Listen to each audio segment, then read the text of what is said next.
Welcome back, student, in the next part of our e-tutorial, and we are again discussing the chapter Colonialism and the Countryside.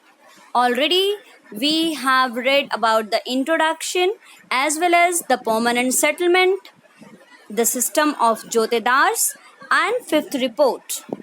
Now we are moving to some new topics of the chapter. But before that, here is a picture of an author, Francis Buchanan. Dr. Francis Buchanan, later known as Francis Hamilton, but oftenly he is referred to as Francis Buchanan Hamilton.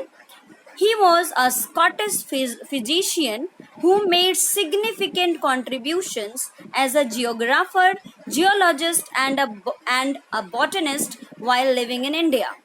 We are talking about him because he basically dealt with the content related to the tribal life of our country and the effect of British policies on them. So basically, what is the next content to be dealt with is the tribal life. And here we are going to read about the two types of tribal people, the Pahadiyas and the Santhals, both living in the region of the Rajmahal Hills, being basically situated in the Jharkhand region. As you can see, the topic is hoe and plow. What are these two? What is a hoe and what is a plow? Yes, both of them are actually the tools that are used for agriculture. Basically, hoe is a more traditional and more primitive tool as compared to plow. So when we are going to talk about the two different tribal people, the Santhals and the Pahadiyas, first of all we'll deal with the Pahadiyas, who were a little more traditional, more primitive than the Santhals. So in the 19th century, when Buchanan traveled in the hills of Rajmahal, his description about the hills appeared to be impenetrable, a zone where travelers were unwelcomed and ventured. And basically he talks about the people who were actually the tribal people, and they were very much hostile to any outsider in their region. About the Pahadiyas, if we start talking, the hill folks, which was also known as the Pahadiyas, they used to sustain their lives in forest areas like eating, drinking, living, and they basically used the occupation for their survival, shifting cultivation, which is also known as the slash and burn agriculture, and grow crops like pulses and millets. What is shifting cultivation?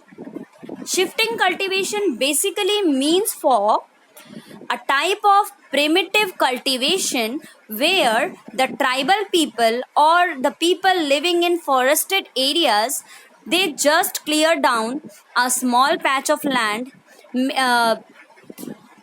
make it bring under cultivation, and after growing one type of crop, that particular patch of land becomes barren and they have to shift, they have to move to some another patch of land. So this type of shifting for agriculture is basically called as the shifting cultivation. Slash and burn agriculture, it is also called as because basically the tribal people burn the trees to make the lands clear. They also gathered mahua, that is a type of flower, silk cocoons, resins, and they used all these materials for selling in the nearby villages.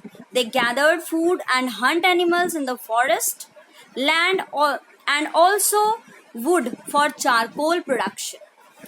They used to live in hutments within the tamarind groves. Basically, they wanted to hide themselves from the main skirt people. They also sometimes raid in plain agriculture areas and loot them and also do battles. And basically, they looted the traders who used to travel and who used to pass from those areas. They looted those travelers. Now, how was their relation with the zamindars? As you can see, the Pahadiyas used to live in tribes. So, when some of its people leave the Raj Mahal for trading in other areas, the tribe leader used to give protection tax to the zamindars so that traders can be protected from trickster and thieves during their travel. That means this was a dealing, that if the zamindar would already pay some amount to the Pahadiyas would not attack the travelers and traders. What happened to the life of the Pahadiyas after the coming of the Britishers? After the arrival of the Britishers in the 18th century, the life of Pahadiya people became upside down. Revenue and taxes has been collected from them by the Britishers. As we know that as the tribals are not a part of the main skirt areas, they don't need to pay any type of tax. But now they were forced to pay taxes to the Britishers. When the Britishers arrived, they encouraged forest clearance and told the zamindars and jotedars to turn uncultivated land into rice and wheat field. For the Britishers, it was necessary to enlarge sources of land revenue, produce crop for export, and establish the basis of a settled and ordered society. So basically, they wanted to make more land under production. They wanted to make the production increased, and they also wanted to increase the amount of taxes that they were collecting. They also declared that forest had to be cleared and settled agriculturally should be established, and forest people should be tamed, civilized, and persuaded to give up hunting.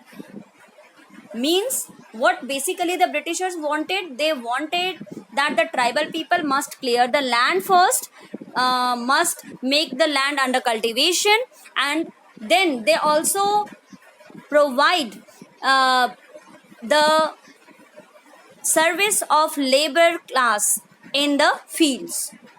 Now the execution of Pahadiyas after the settled agriculture has expanded in the area under the forest and pasture contracted. This had sharpened the conflict between hill folks and settled cultivators. The rate became to increase regularly by carrying food, grain, and cattle. The colonial officials tried desperately to control it, but they could not make it in an easy way. In the 1770s, the Britishers embarked a brutal policy of exterminating, hunting the Pahadiyas down and killing them. That means the Britishers now making different policies by which they could exterminate the Pahadiyas from their own land, and by which they could also stop the hunting practice of the Pahadiyas. Then 1780s August month, Cleveland, who was the collector of Bhagalpur, he executed a policy of pacification.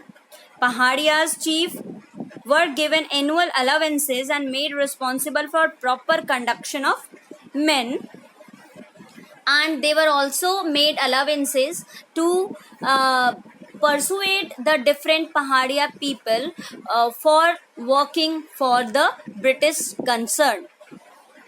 Now, what happened due to all these situations?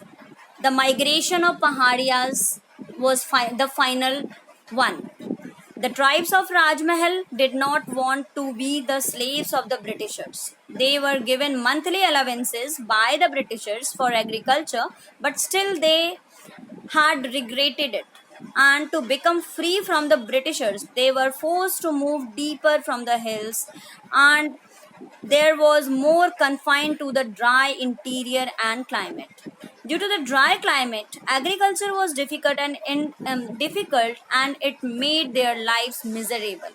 But ultimately, the Pahadias were forced to move from their own places, and they were forced to migrate to deep interior of the forest.